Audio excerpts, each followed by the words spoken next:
Hey guys, Eric here from Bloat Games again. Coming at you today. I just posted my videos reviews for A Red and Pleasant Land by Zach S. I thought I'd just do a little further exploration into that, maybe read some excerpts from the actual text. So, if you don't want anything spoiled, don't know anything about it, haven't watched the two previous videos, it might be better served, start with video one, which is spoiler free. Then if you want to know more, you can check out those other ones. Otherwise, some of the stuff I will be reading may give away, plot points and details. But I just wanted to give you kind of a feeling of what goes on in Voivodia, sorry, or A Red and Pleasant Land, the Land of Unreason. And the first thing that I wanted to read to you is things that are good to know. All right. So, behavior of the creatures in Voivodia. 1. Offense taken is inversely proportional to offense meant. So, the opposite can be expected to happen if you offend somebody. 2. Real violence, oppression, and injustice are ignored and purposely misunderstood, though the inhabitants do fight back when directly attacked.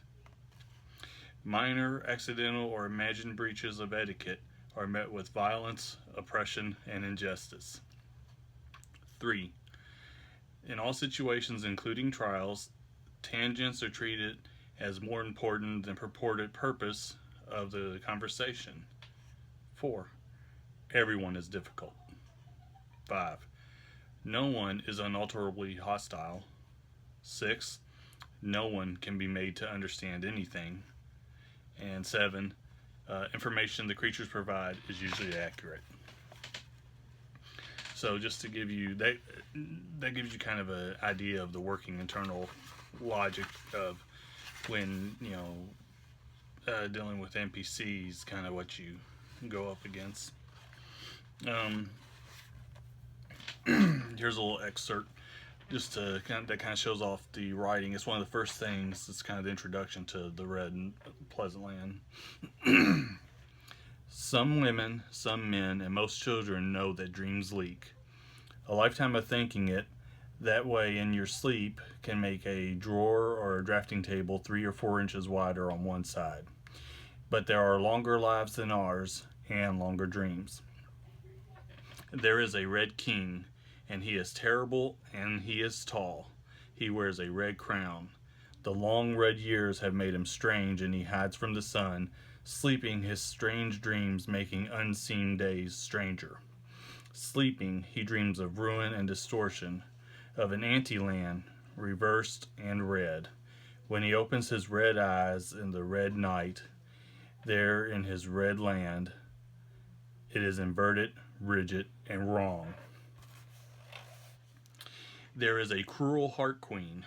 She is in a different castle, and she is on a different mountain, and she sleeps in a different wooden box, but she is also hiding and dreaming.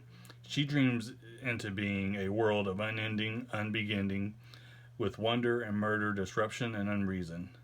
The melancholy green gardens, and it is there now, and it's hers. Their home is called Voivodia, but the land has other names. The land the gods refuse to see, Zua Orb, is Tunvok, the place of unreason. So that kind of gives you a flavor for what the writing is like, and kind of what it's based off of. Obviously, when he talks about Vlad Vortican, he's talking about the Dracula character from Bram Stoker's Dracula, which was ported into the Alice in Wonderland-esque through the Looking Glass setting. When you get to the what would be the monster manual for Red and Pleasant Land, it tells you, if it's your first time reading through, to start with the Red King, and then it tells you a few other ones to read to kind of get the flavor. I won't read everything about the Red King, but I will read one little paragraph. Adventures involving the Red King or his house typically include one or more of the following: 1. Impalement. 2. Sloth. 3. Sleep and nightmares. 4. Mirrors, inversions, and opposites. 5. Chess. 6. Arbitrary injustice. 7. Knights and the trappings of knighthood. 8. The Red Bride. 9. Torture. 10. Ancient things. 11. Velvet. And 12. Forgetting. So, I just thought that's very cool, and like the Bram Stoker, the Dracula from Bram Stoker's Dracula, the Dracula's brides are also here. So his three brides of Dracula. Of course, in this they're just called the Red Brides, and so that's very neat and something to look forward to when you're going through.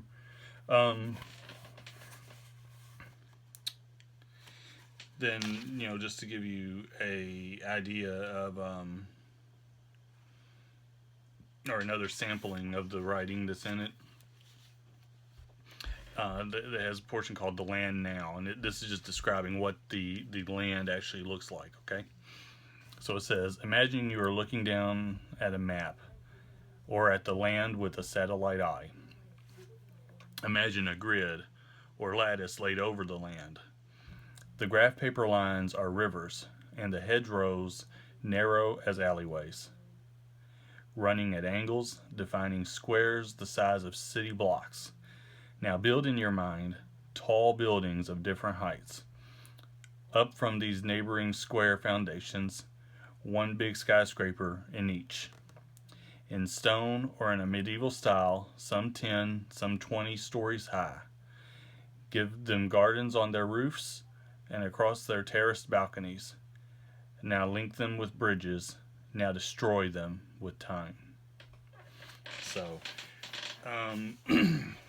everything about this book, including the art, the actual text itself, the design of the book, everything is so evocative of